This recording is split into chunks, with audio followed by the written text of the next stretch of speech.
whatever you may think of. And one of the things I think that has struck me, and that struck me again yesterday when the Vice Chancellor spoke, it hit me the first time and it hit me again yesterday, is the fact that the fourth industrial revolution is not technology. Because we've had technology, we've always had it. One of our speakers yesterday spoke about the fact that Play-Doh is a form of technology. Technology has been with us for a very long time, so something else must have changed. If the fourth industrial revolution is not equal to technology, then it must be something slightly different. And when the Vice Chancellor spoke, one of the things that I understood for the first time was he spoke about the fact that we have society, we have individuals, and we have technology. And the interaction of those three things is where the fourth industrial revolution is actually taking place. Society is as important as are individuals, as technology is in the fourth industrial revolution. And the intersection of those three things is what we saw yesterday, I think. We saw individuals working with us, using technology, trying to build a society, which is something I think is absolutely wonderful for us to know. So what has changed? And I thought about this as I was thinking about yesterday's event, and as I was in the gym this morning. I don't know what you do in the gym, but when I have enough breath available, I think about stuff. And I was thinking about what has changed. And in my own experience, what has changed with technology is that it's become a lot more powerful. So I'm just going to mention a few things that I've seen change in my own lifetime and that I think have changed.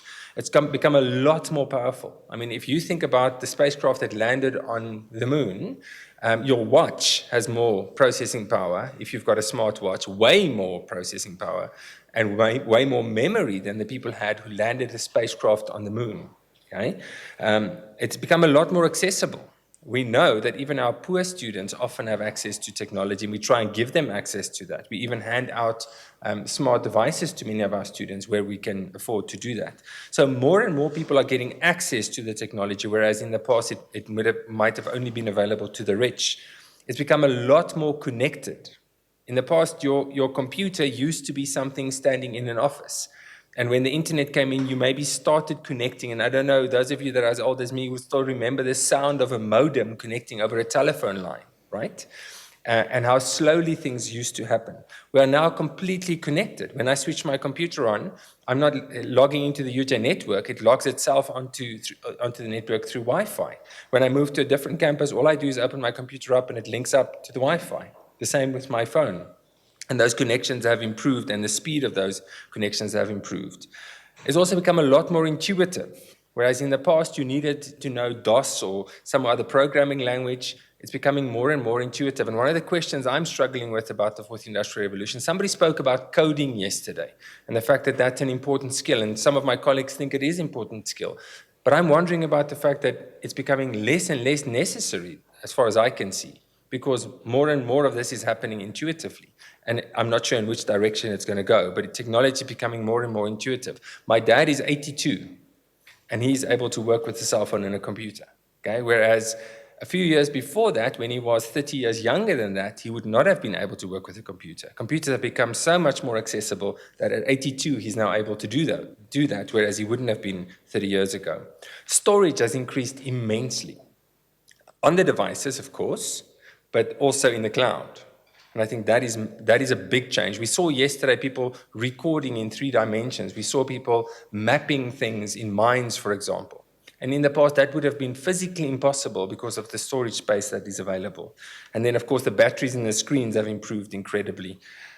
And the one thing I do want to mention that might sound a bit more negative, but it's not necessarily negative, but it's a word I think is appropriate for the fourth industrial revolution. It has become a lot more intrusive.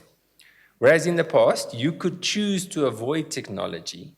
I think that has changed and will continue changing more and more and more. You will have to go and live somewhere where you don't have access to electricity for you to avoid technology, okay? And its intrusive nature. And I think one of the things we are all struggling to know how to manage, and I'm bringing up 2 children in this society, I have to figure out how intrusive do I allow technology to be, and how do I limit its intrusion if I want to limit its intrusion. I walked up to the Microsoft desk yesterday, and as I walked up to it, the computer looked at my face and told me how old I was. It was out by 1 year, but it could look at my face and tell me how old I was, and it had never seen me before. Okay? That's how intrusive it's becoming. They showed me yesterday on one of those computer screens outside how they took a video of people coming into a Black Friday event and how they were able to track people through the store, tell you how many times they saw the person on video, where did they see them, and what did the person do using a computer program. Now, to me, that's intrusive. And when I say intrusive, I don't mean it as a negative word necessarily, but we must realize that it is very intrusive. And then, of course, the analysis of massive amounts of data about us allows computers to become a lot better at predicting and knowing stuff about us, as happened with the facial recognition out there. And the question we are grappling with as a society, and also in this winter school, is how do we live and thrive as individuals, as a society, in this changing environment? And also, a lot, because we are a higher education institution, what does higher education look like in this changing environment? So what struck me yesterday, some of you were not able to be here, but so let me mention a few things that just struck me yesterday from the presentations we saw. We had somebody saying that he can remember back to when he wanted to be a cyborg because he read the science fiction of the 1970s and 80s. And now we're seeing some of that actually almost happening in society. We saw somebody who built his own 3D printer and was able to do 3D printing from a device that he built himself. And the thinking of technology being expensive and having to be bought from somewhere was challenged by somebody having been able to build that for himself. We saw a mine being built and students being able to create explosions to see the rock formations actually blowing apart in 3 dimensions as they were being trained as mine surveyors. We saw students using Play-Doh to make wounds. I don't know who of you saw those wounds. If you haven't, go and have a look on YouTube. Those wounds looked realistic. The hand was bad. There was a hand where the skin came back, but the face was the worst. It looked like somebody had been assaulted.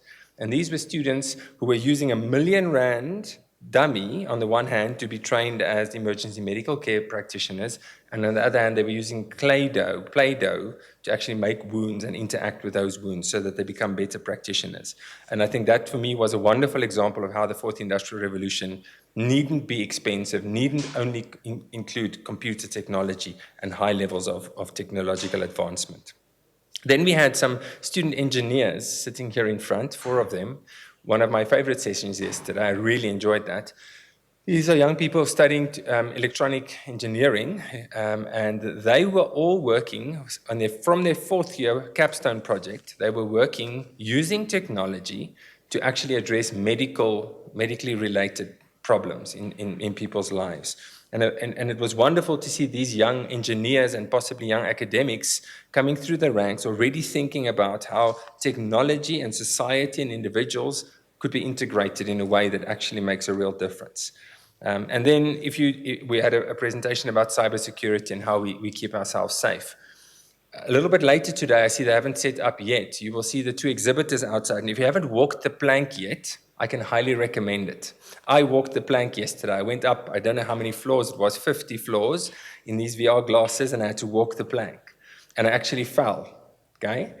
It was an amazing experience. It was really, really good. My head is strong. I don't know about yours. I'm quite good at knowing that something is a game and it doesn't scare me easily. But I had a little bit of vertigo standing there on top because it really felt like it. Well, the strangest thing for me was when I was standing on the plank and I took my foot off to let it hang in the air and I could touch the floor because it didn't feel like there should be a floor, but there was a floor right below me. And that should be available a little bit later today. Please go and have a look at that. I've told you about the computer actually judging my age and being able to tell me my mood. They say they can actually look at an audience and see who's interested and who's not. I wonder what would happen if we take that to some of our meetings at UJ. You know, we put that up to see who's interested in what's going on at the meeting and who's not. Forget about the classrooms. Let's just look at the meetings, and I think that would be interesting in of itself. And then I had the wonderful opportunity of going down a mine and walking in a mine shaft, which we are busy constructing on DFC. So for me, it was a really, really interesting, challenging day with wonderful presentations. And if you look at the lineup for today, I think it is as exciting, if not more exciting. And we look forward to sharing this day with you. So thank you for being here and or tuning in. Thank you to our presenters. And we look forward to learning a lot more about the fourth industrial revolution and how that leads into and plays into being a university, being a society, and being individuals. Thank you very much.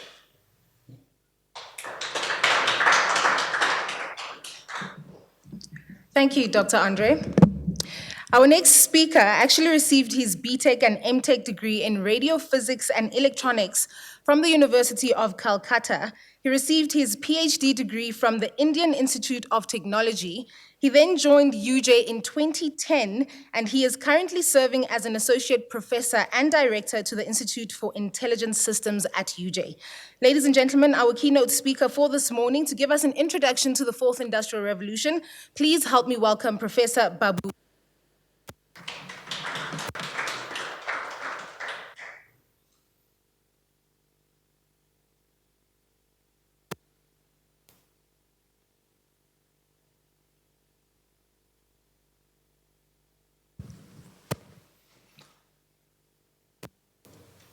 So good morning to all of you and those who are on the live stream, those who will be seeing me later on the YouTube.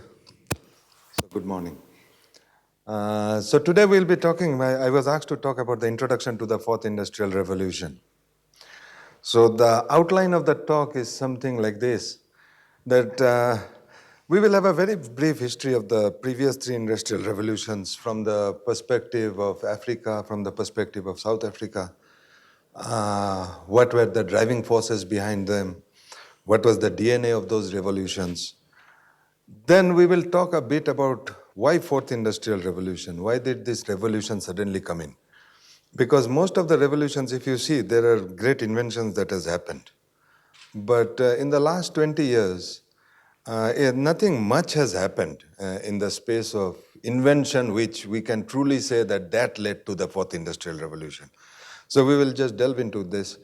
Most of us live in cities, so I would like to see from the city perspective that how fourth industrial revolution is likely to affect from housing sectors, from waste management, health sector, transport. Because one of the questions that often come is that what will happen to the poor? Will there be more division in the society? So to answer these questions, we'll try to have a look into those questions. The answers are not very direct, or it's not an easy answer also. But the question can be posed in another way also. That is, what will happen if we don't take part in the fourth industrial revolution? Will the poor get better? Then we will talk a bit about jobs. Then from this, we'll look into, from the South African perspective, that what is South Africa's state of preparedness? Because we are talking about the fourth industrial revolution, and if we are not prepared, are we in a position to embrace the fourth industrial revolution? What are the pillars which needs to be in place to embrace the fourth industrial? So we'll have a brief look into that, and then we will conclude. So to start with, this is a very standard picture taken from the internet. So with acknowledgements to whoever has put it or made it and put it on the internet. So this gives you a brief picture of the first, second, third, fourth industrial revolution. So we are in the fourth industrial revolution, which is today. The beauty of the picture, of something that draws the attention in the picture, if you look at the gap between the first and the second industrial revolution, it is roughly 100 years. If you look the gap between the second and the third, that is also roughly 100 years. And if you look at the gap between the third and the fourth, it is some 50 to 60 years. So if you do a general regression, maybe the fourth and the fifth will be another 30 years. So 30 years hence, we'll be talking fifth industrial revolution in the corridors of UJ. So now, this all of us know that the first industrial revolution was a steam-powered revolution where the energy came from steam. We had our engines, steam engines. We had our weaving mills being powered by steam instead of human power. And all these things we know. But another thing that draws my attention to in these pictures is the dress of the people that they are wearing. So it is not a African dress or it is not an Asian dress because, and it is an English dress. So the revolution happened in England because, and happening in England, the disadvantage that we faced as South Africa is that South Africa received its first steam engine 60 years after it was invented in England. So we were 60 years behind. And that behind is still behind, means once you are behind, you are behind. So this, if we don't take part in the revolution, then we will be left behind. We'll be at the mercy of the innovators and the invention. Whenever the market is bigger in the place, then only the things will come to us. Now, this is the second industrial revolution. Now, in this revolution, what has happened is that basically in the first, it was powered by steam. Now the power has changed. The driving force has become electricity. So whatever was powered by steam slowly started changing and going to electricity. And we had the mass production, the assembly lines. This is the time when cars came in, when airplanes came in. So we also didn't take part in this revolution. And there are different reasons for it, for not taking part. And let us not go into the reasons, but let us look into the cause. Not taking part in this revolution led into, again, the airplane coming to overturn was 60 years after it was in US. So we were again left 60 years behind. So this is what has happened. Now comes the third industrial revolution. This was basically a computer-based, means a boom in the semiconductor industry. 1947, the transistors were invented. Then IC chips were invented. There was a huge boom in the industry, semiconductor industry. The computers came in. This is the revolution when I was there, means maybe studying in primary school or so, or high school.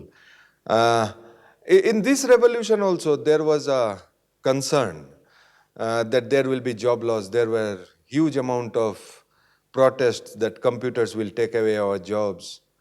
But what we see is that computers did not take away our jobs to that extent, but it has rather made our jobs much simpler and more efficient. Again, we didn't take part in this revolution. So, and there are reasons for it. But the cause of not taking part in this means the result, the effect of not taking part in this revolution was that internet came to South Africa some 7 to 10 years after it was in US. So we were again, in connectivity terms, we were again behind. So now we are in the fourth industrial revolution. So this is one of the pictures of the fourth industrial revolution. People say that these are the pillars, but this does not give a very holistic view. This is again taken from the internet. So people say that augmented reality, system integration, cloud computing, big data, IoT, artificial intelligence. So all these to be the pillars. There are many things which are not here. For example, nanotechnology is one, biotechnology is one. So all those things are not here. But let us assume that these are the things. But if you look very closely to the picture, you will see that in this garland of all these items of augmented reality, system integration, and so on, there is a thread that goes by, which garlands the full thing. And that thread is the thread of the data. If you consider IoT, if you consider big data, if you consider cloud computing, all are data-based. So this is one of the things that is the driving force behind the fourth industrial revolution. Now, there was an interesting study done in 2015 by Oros. And this is a very impactful study, that I liked personally. And this study says that in 2015, the amount of data in the world, 90% of the data was generated in the previous 2 years, that is in 2013 and 14. So this is the rate at which data is growing.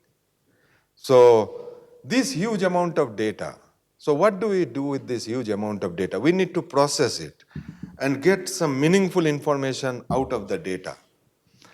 Now, processing this huge amount of data was very difficult prior, because if I want to process it on my computer, it will burn away, or it will hang.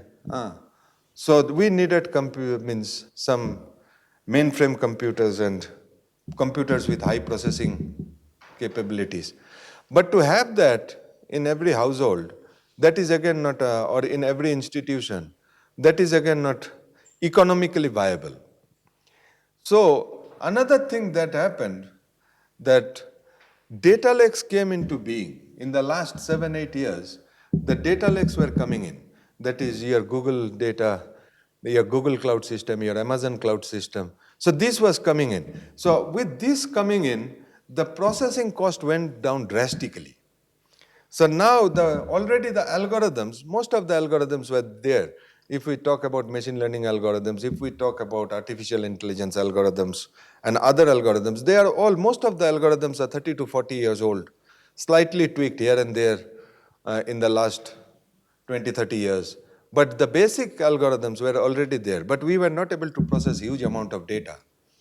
Now, these data lakes reduce the costs, and that is where, to my understanding, where the popularity or the embracement of the fourth industrial revolution started. Now, this is another slide of the data growth. So it is forecasted that by 2025, that we will have in the world 163 zettabytes, that is 163 trillion gigabytes of data. So this is what it looks like, the data growth. So this is the data from the IDC. So this is a huge amount of data. So everything that we are having now in a digital format is nothing but data. So we put a post on Facebook, that is data. And that data is not only for seeing that our pictures by our friends, because that is again used by Facebook. For example, how they use it. For example, if let us say I own a shop in my area, and I have a customer base whose details I know. That is, I know their email IDs, I know their cell phone numbers, and so I want to, let us say, I want to increase my business. So I will have to target somehow a bigger customer base around me, let us say within a radius of 10 kilometers, so that they visit my. So one of the ways of doing this, and people do it, is that you advertise it on Melville Times and then you send it out. But that does not make sure that they will look into that advertisement. But the other way that people nowadays do is send all the data that I have of my current customer base to Facebook. They will mine the data and they will find out similar people who visit my shop and recommend me through their recommender system that you target these people are within 10 kilometers of your radius, within 10-kilometer radius, and they are likely to be your future customers. So this is how the data is being used as we go along. Now, this is one of the quotes that I often like. That is, means I like this quote: study history, in history lies the secrets of statecraft. So this was told by Sir Winston Churchill some 50, 60 years back. But if this same quote you want to say it today, maybe today Sir Winston Churchill would have said, instead of studying history, you study historical data. Because by studying historical data, you can do anything. Because it has been alleged that you can swing the election of a country also by studying data and influencing the voters. So that is also possible. So that is where the historical data comes into much importance. So I was talking about that we will talk about the city. So we will talk about some of the components of a smart city. Now in the smart city components, the word smart is a very important thing. Yeah. So what do we mean by smart? Is smartness universal? For example, this is a very, very smart thing. But is it universal? That it may not be. Maybe for some countries this is smart. Or maybe for some countries this is smarter. So the first one is a very smart thing, but it may not be applicable to my country. So this is what that needs to be considered. That if we don't take part in the first in the fourth industrial revolution, maybe we will be landed up with the first one, which we may not use even, or maybe a portion of our population will be using it. uh, the top 5% of the population will be using it and not. So that is why we need to take part in the fourth industrial revolution and create our own solutions to our own problems. So that is another thing. Another thing that we often think that we are smart. That is, we are the most, I don't deny that we are intelligent, but sometimes it becomes very difficult for us to, as individuals, to handle huge amount of data.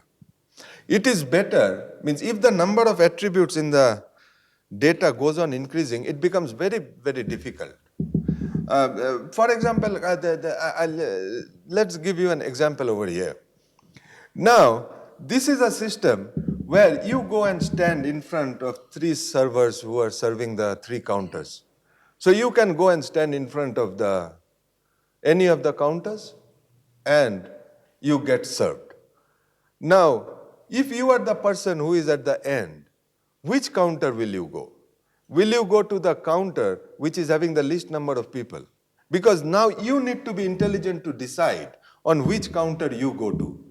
Now let us say you go to the counter with the intelligence that we go to the counter with the least number of person. Now that may be the slowest counter. By the time I reach the counter, all the other people has already left from the other counters. So I need to be intelligent. Now if this intelligence, if I put it into the system, instead of that, I queue it in this way. I am not going into queuing theory and things like that, how that time is getting divided. If I put the thing in this way, that I stand in a single queue, whichever counter gets vacant, I go to that one.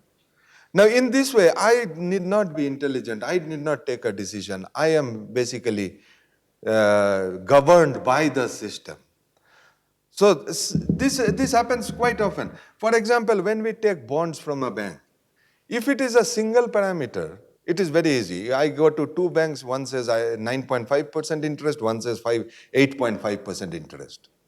I go for the 8.5% interest, I am very happy. But if the number of parameters goes on increasing, let us say the one who says that it is 8.5% interest, but you will have to pay a fine if you prepay. And one who is saying 9.5% interest, you will not have to pay a fine if you prepay. Now, I even don't know that whether I will be able to prepay or not.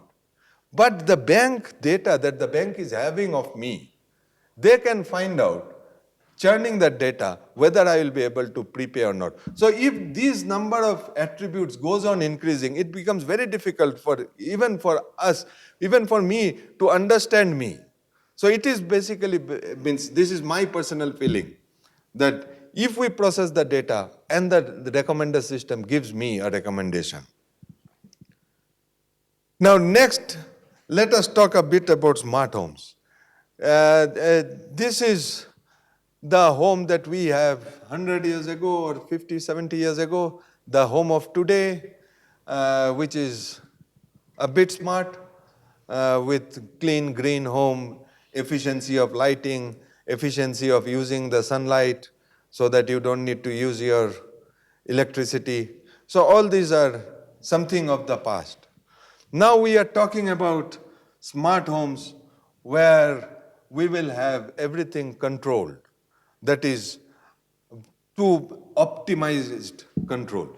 That is, let us say our irrigation system is controlled, our lighting is controlled, our temperature is controlled and everything. It may be remotely controlled. It may be controlled according to my emotions. It may be controlled, because it can be controlled by different parameters or different inputs.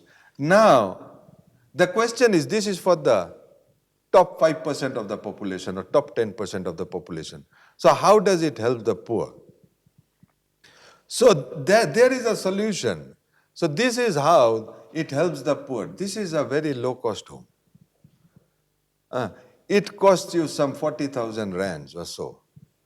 And it is basically a 3D printed house.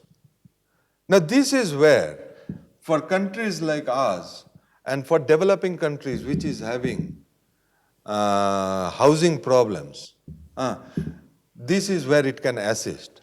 That low-cost homes through 3D printing, because this house can be built within 24 hours. It does not take much of a time. It uses minimum amount of water, because water is become scarce not only in Cape Town but all over around the world. So it uses eco-friendly materials, environment-friendly materials. So this is how it can assist the marginalized, the financially disadvantaged. Now another is waste management. Waste management is a very big and huge thing, because in any the city or nowadays in rural areas also, how do we manage our huge amount of waste that we are having? One of the things that people used to do is used to use it for generating electricity. And we have one of those such generation of electricity in Durban. The other way is recycling. Now, in recycling, the world at max recycles 1% of its waste. Because recycling is not a very easy process.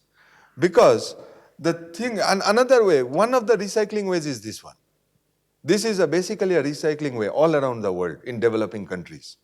This is how recycling is being done. That is, it is human labor who goes into the dumps, segregates the waste. So this is not a very good way of using human labor. The other way of recycling was, that is, means segregation of waste was this way. That is, you have separate bins and you segregate waste. Now, if you have ever looked at any of these bins, you will see that it is not separated.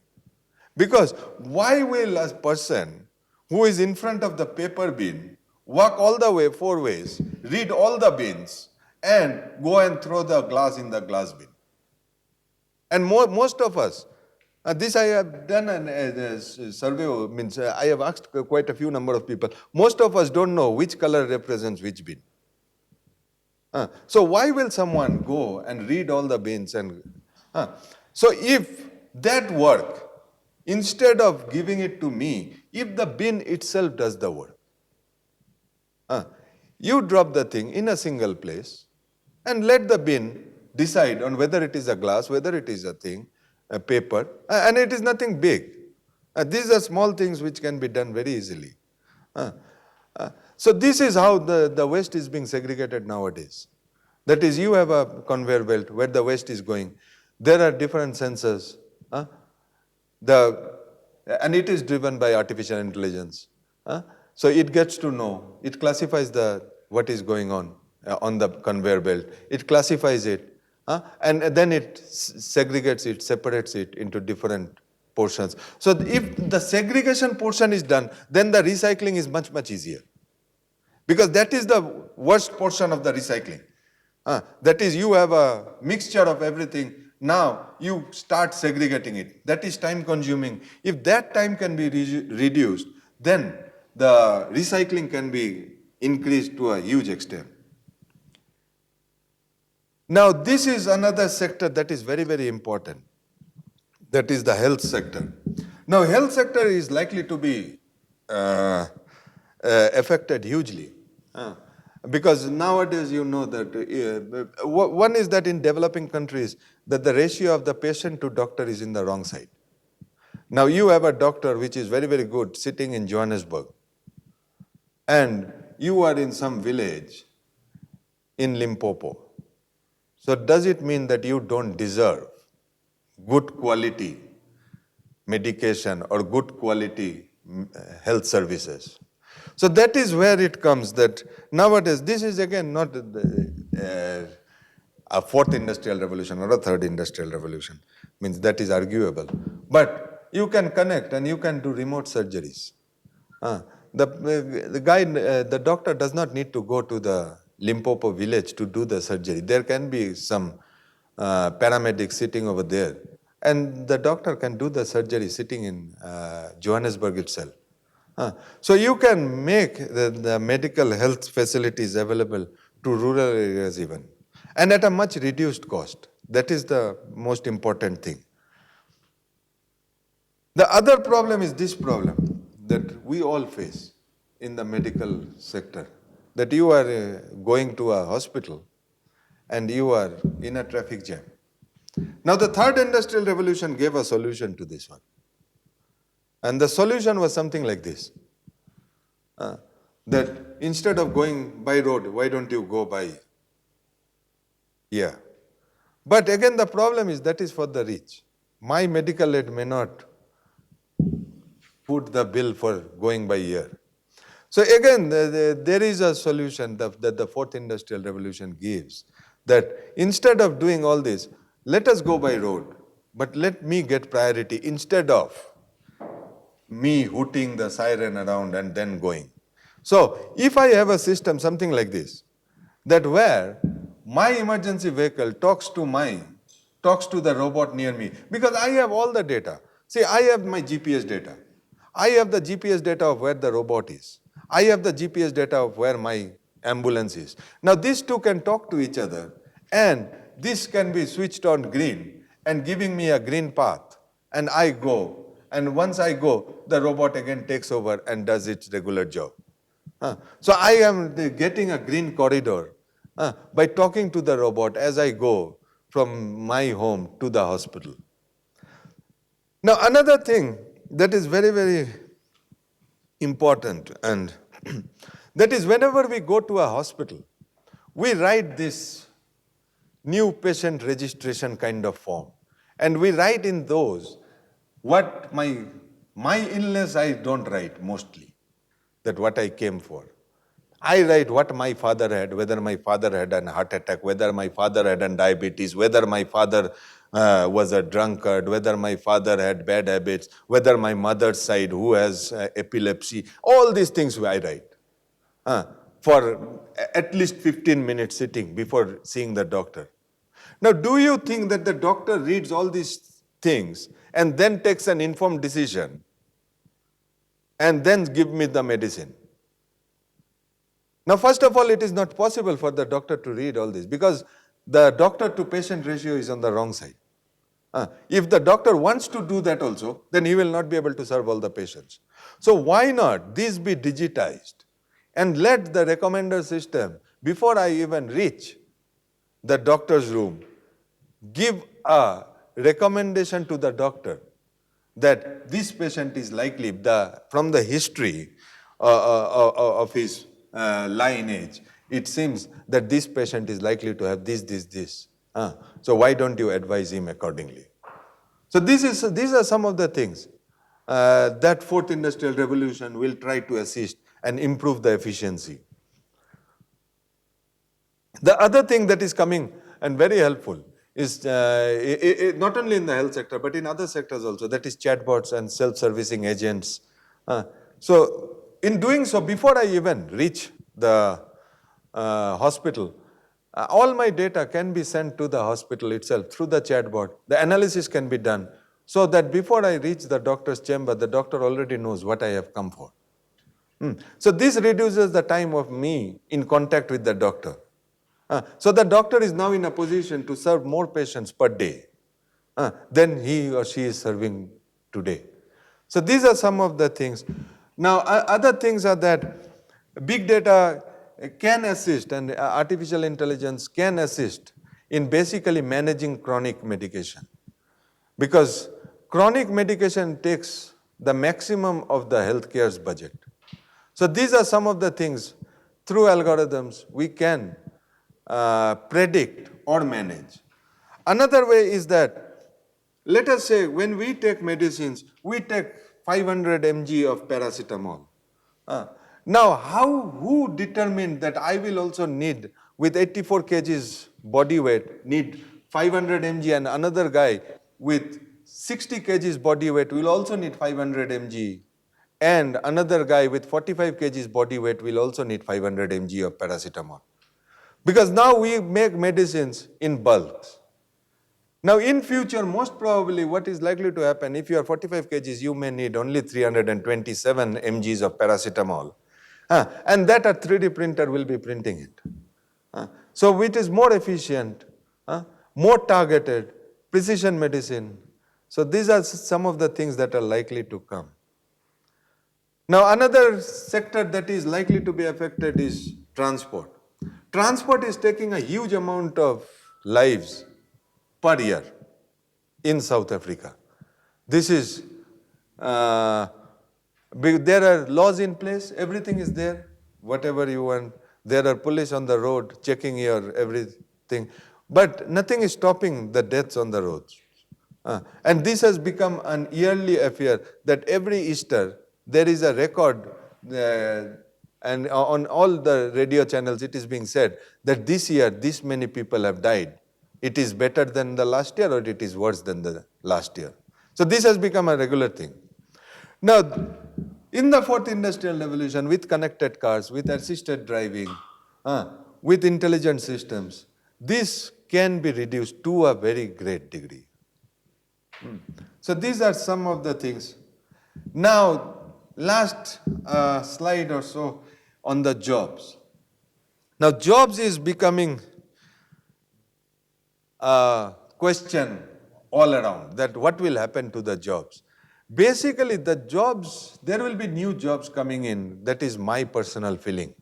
That is, this is a welding technician.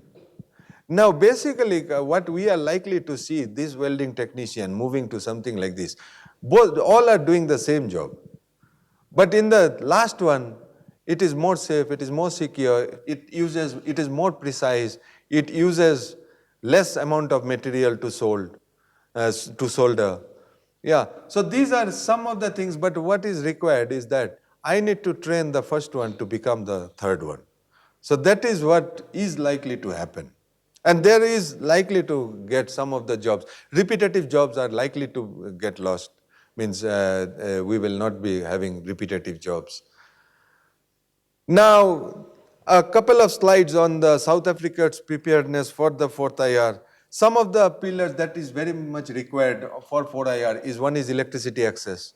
That is access to, if you cannot think of 4 IR if you don't have electricity. You cannot think of 4 IR if you don't have internet access. You cannot think of 4 IR if you don't have a good task force for implementing it. And another is the research and development. So I was doing a review on this one. So electricity access of South Africa is pretty good. It is somewhere around 86%.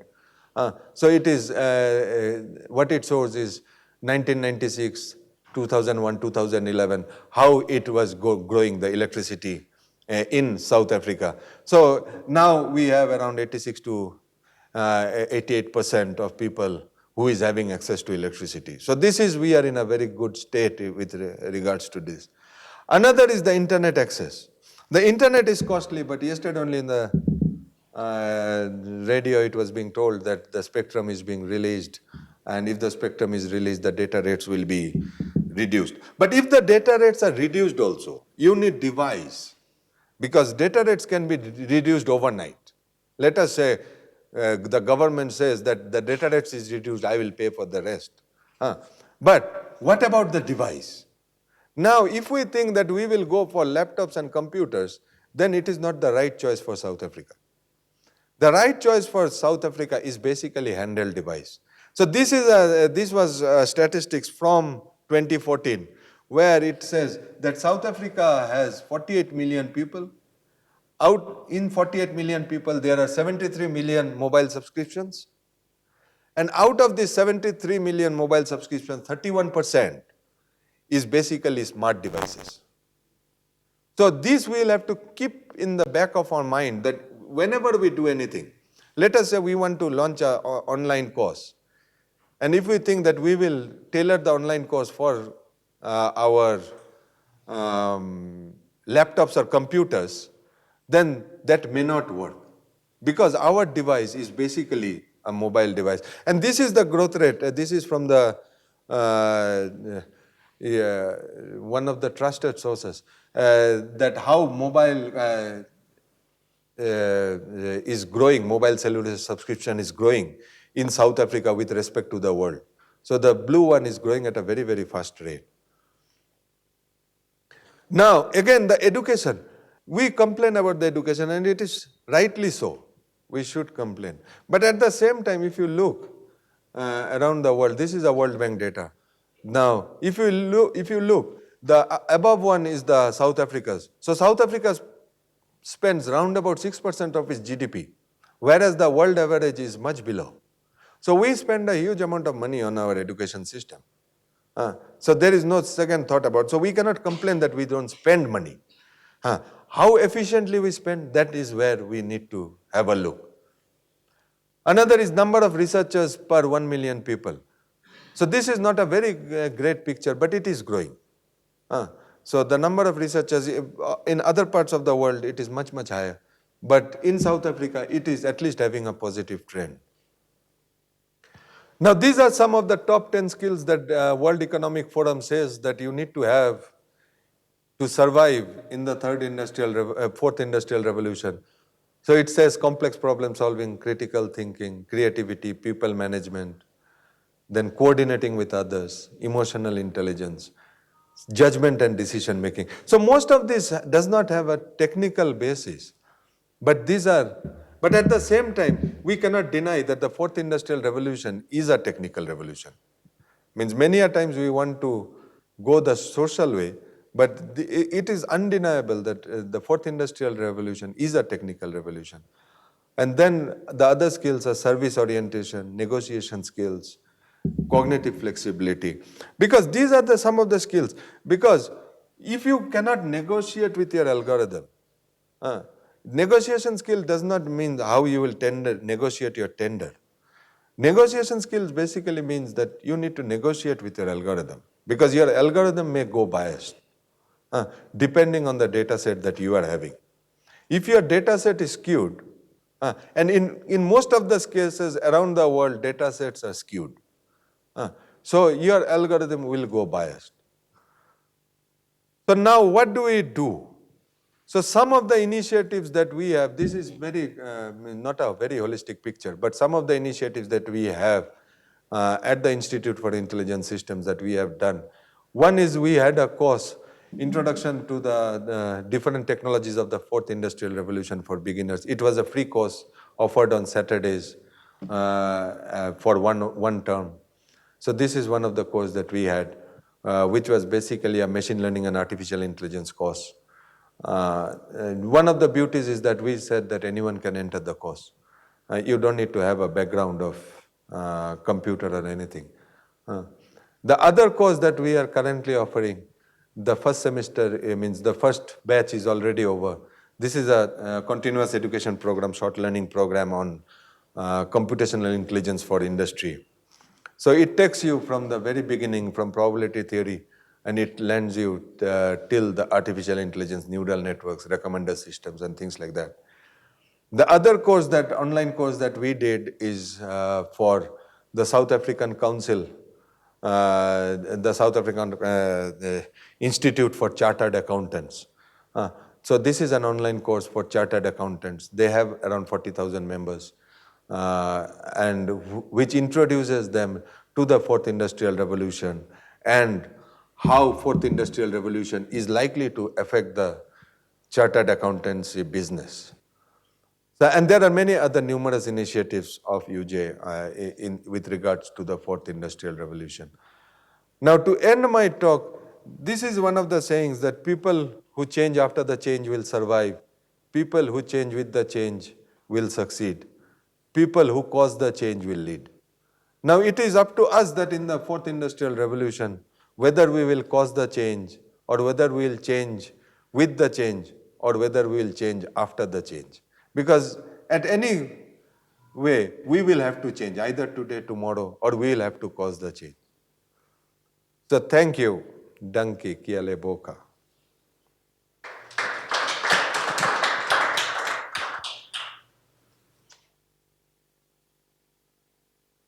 Thank you, Professor Babu. Do we have any questions that would like to ask him?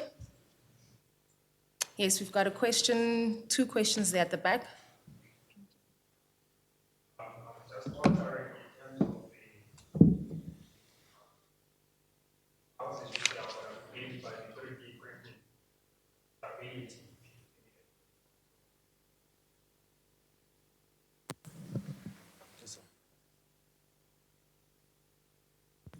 Okay. I was just wondering, in terms of the stability of the houses which they can be constructed in the earthquake-prone zones, or where there are typhoons, such as in US. Uh, will they be stable? I really don't have the data for it, but let us exclude the earthquake prone zones and the typhoon affected zones. It can at least help people in South Africa where we hardly have typhoons and earthquakes. Yeah. So I would not comment. But there may be people, those who are working in this area, they may be thinking about what to do or how to change the material for those kind of conditions, that is earthquakes and typhoons and maybe floods even. Yeah. So I don't have the data with me. So I would not like to comment whether these houses are ready for those kind of zones. Okay. One last question is, in the medical field, I think you explained something whereby there is a machine which is gonna like work in such a way whereby that, not, in such a way that no, the doctor is not going to go through in the patient, but it will be able to detect what is happening in the patient through what is maybe in the family history or in the history of that patient. Don't you think it might affect even the job market for the nurses, the people who are starting towards the healthy sciences in nursing? No, it is not likely to. Nurses play a very critical role in the medical system. Okay. So it is not likely to. But it is what it is likely to happen, that it is likely to give better health care to a larger section of people. Let us say that basically what is a doctor? A doctor is a recommender system which recommends that based on the inputs that it gets from the patient or the diagnostics done on the patient, he or she recommends a list of solutions or a list of medicines or whatever you say. Now, I want to go to the best doctor. Now, everyone wants to go to the best doctor. Now, if technology can assist this doctor in reaching more number of people, then more number of people is likely to be getting helped. So that is what is likely to happen. Okay, thank you.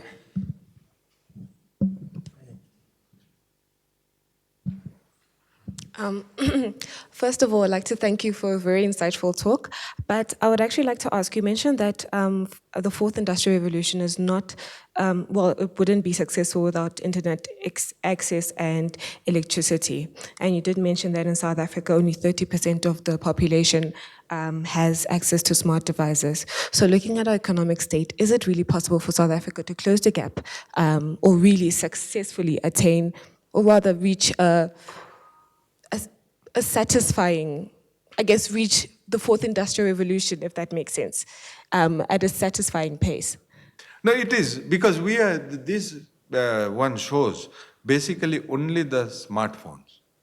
Now, there are different initiatives of the government even, of handing out laptops, of handing out, what is it called, the iPads and smart devices to students. So these are not taken into consideration. For example, the free Wi-Fi program in different regions. For example, there is a free Wi-Fi program in Johannesburg itself, where you get quite a few MBs, 100 MB, quite a few 100 MBs of data per day. So these are, but at the same time, it needs to go and it needs to target the market which will contribute. So that is, if you look at the government's initiative also, it targets the market which is likely to contribute. The government does not hand over a free laptop to a pensioner. The government hands over the free laptop or the iPads to the student who is likely to contribute to the economy, to the fourth industrial revolution. Yeah. So I think the systems are there in place. More can be done. Yeah.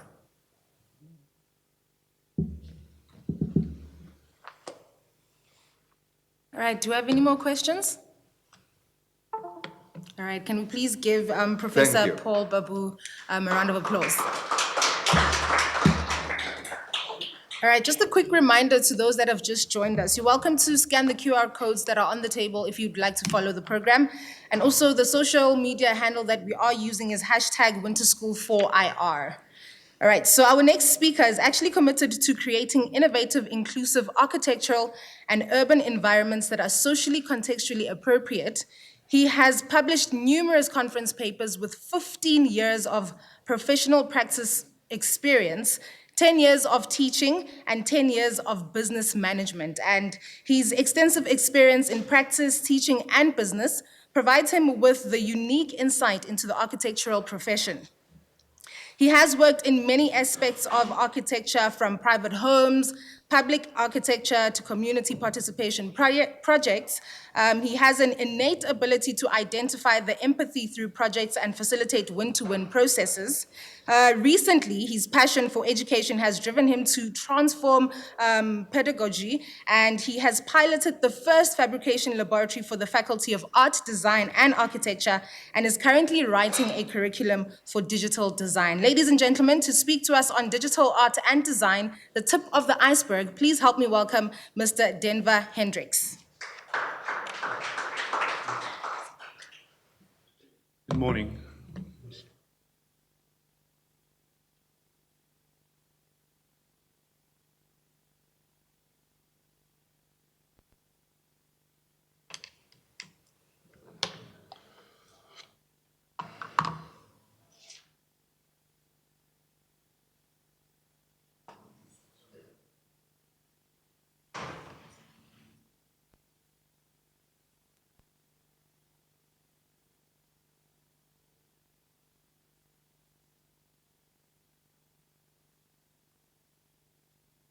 Something did happen.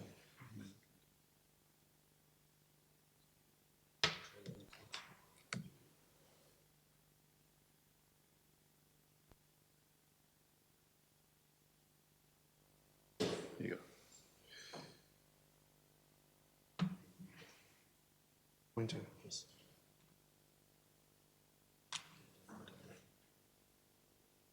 Must have been.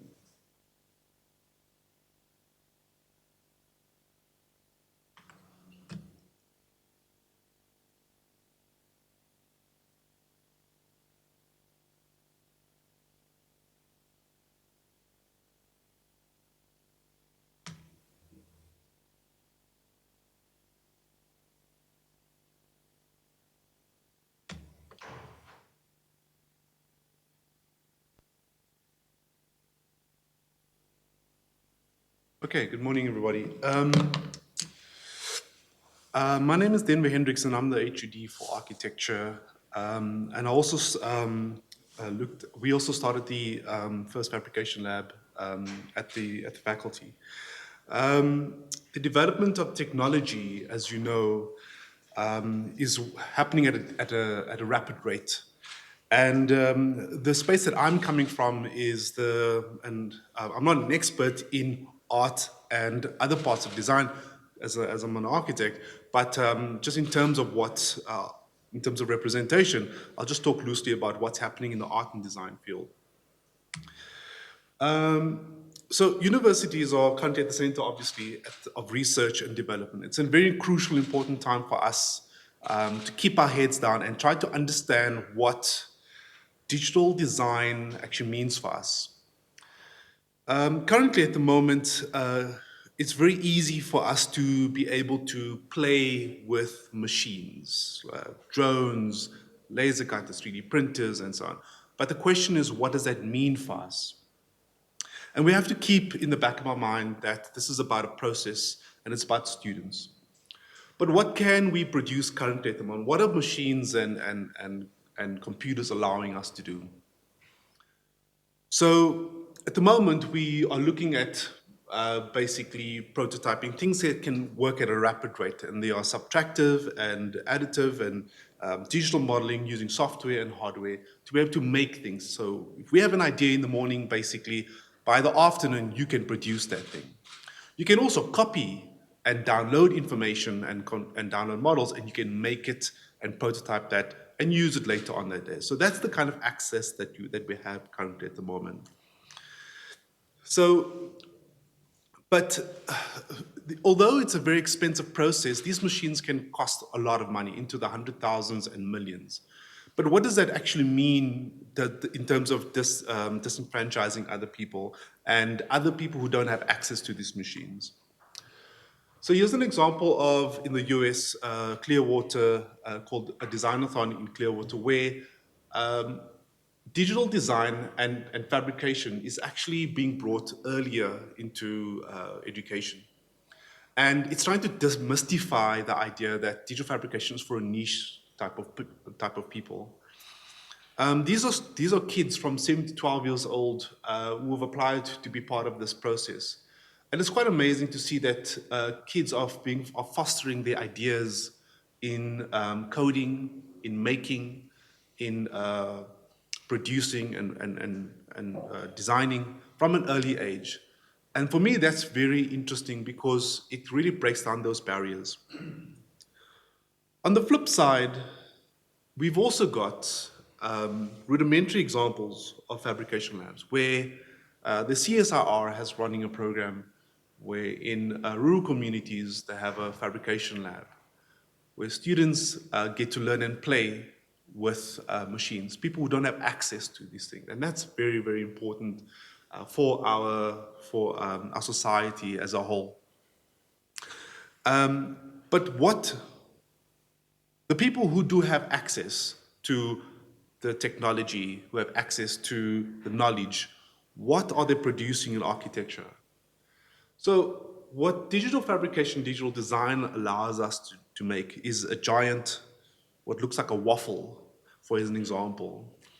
And this project takes a lot of, it takes a series of coding elements and uses mathematics to design and also to produce the actual product in the end.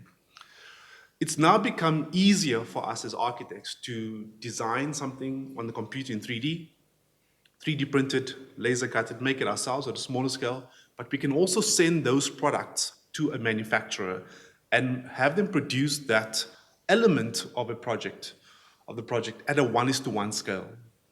And they can have it delivered into your office, and you can have it in your foyer in the next day or two, and you can really touch it and feel it. So what does that mean for us as architects? It means that we can come closer to the tangibility and the innovation in terms of making architecture and making spaces.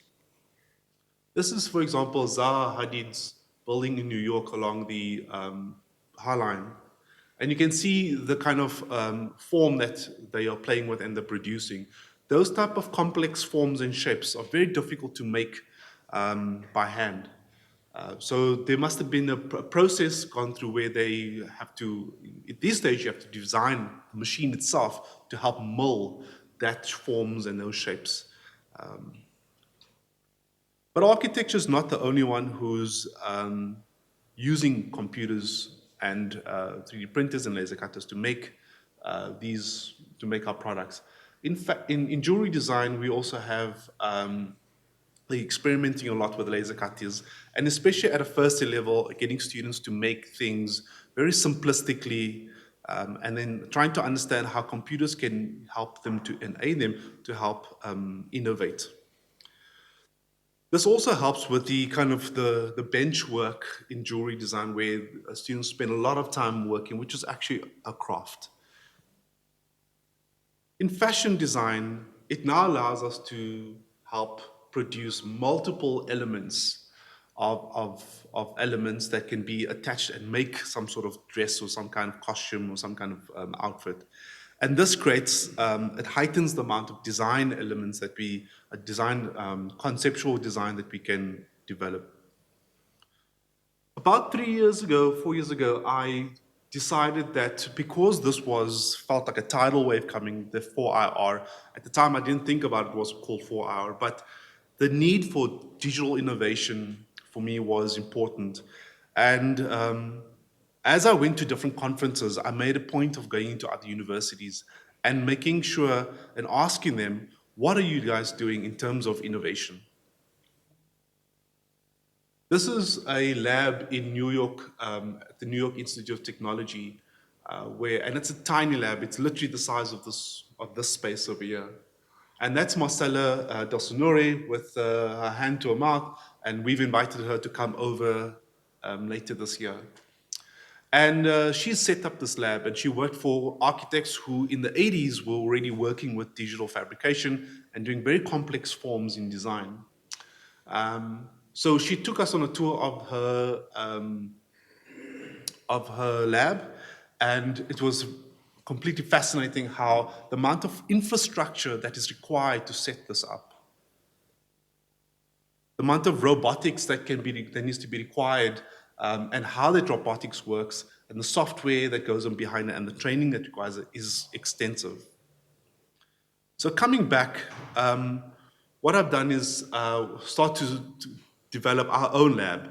By no means is it anywhere close to our international partners, but we can only start somewhere.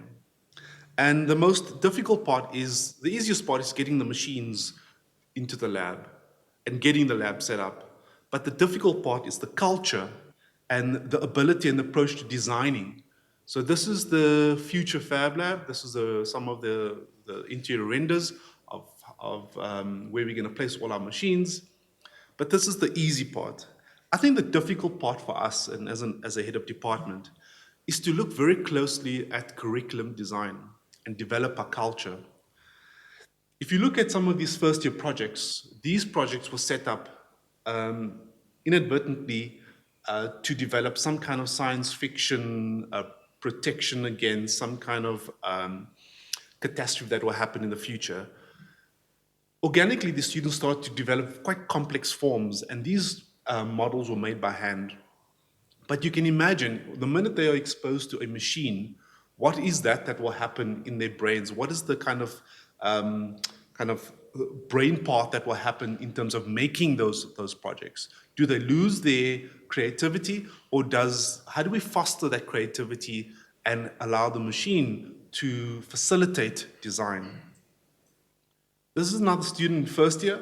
Here you can see a very complex model. The student spent about a week making this model by hand, and he hasn't been to the fabrication lab yet. He doesn't know what machines can do, but this could probably be done by a robot. It can probably be 3D printed, and it will probably take him a fraction of the time.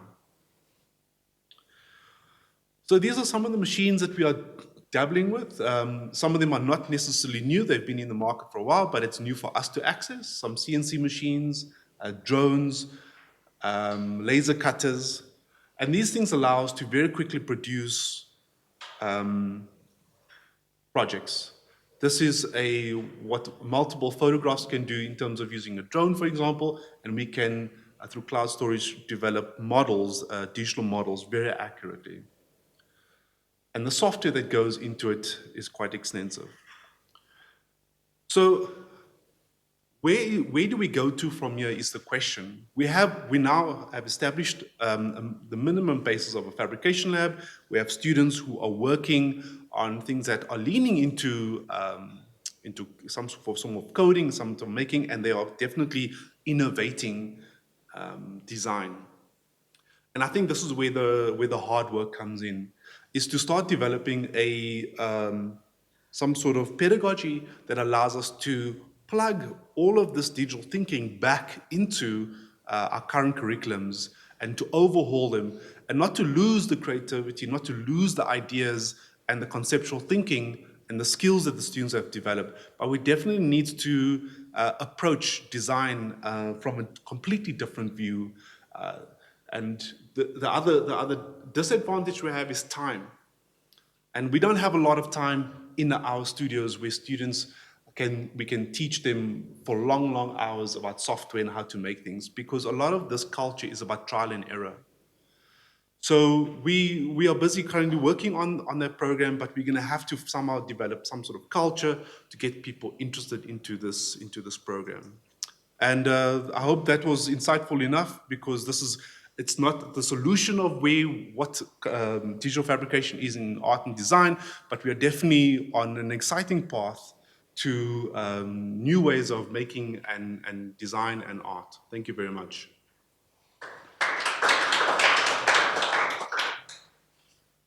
Thank you. Thank you, Mr. Denver Hendricks. Do we have any questions that would love to ask him? All right, if we don't have any questions, we're going to take a 5-minute break. You can help yourself to some tea and coffee on my left-hand side, your right-hand side, and we will get back to the program after 5 minutes. Let's make it 10 minutes.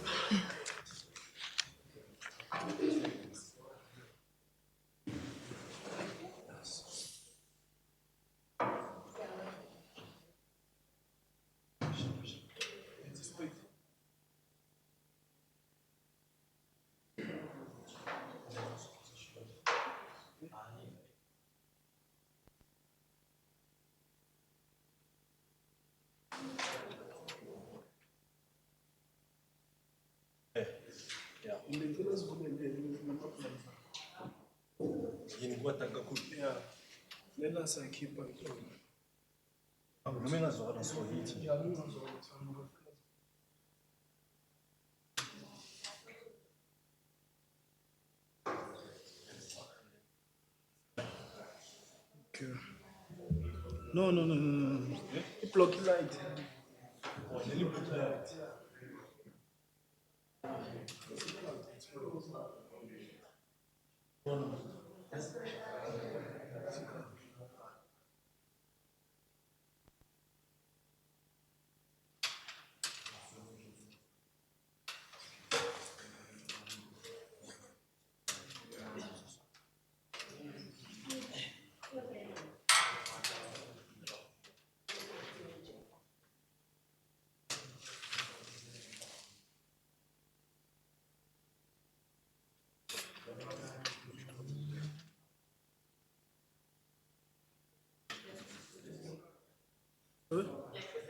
No, no.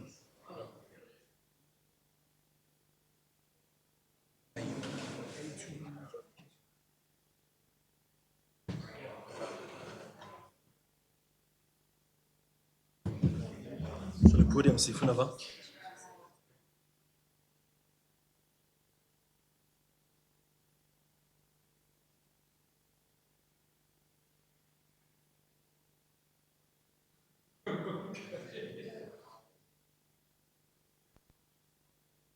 Yeah.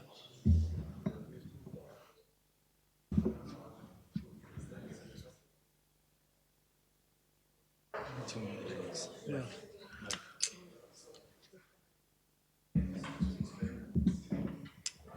Yeah. Kom vlei lapha. Kethu.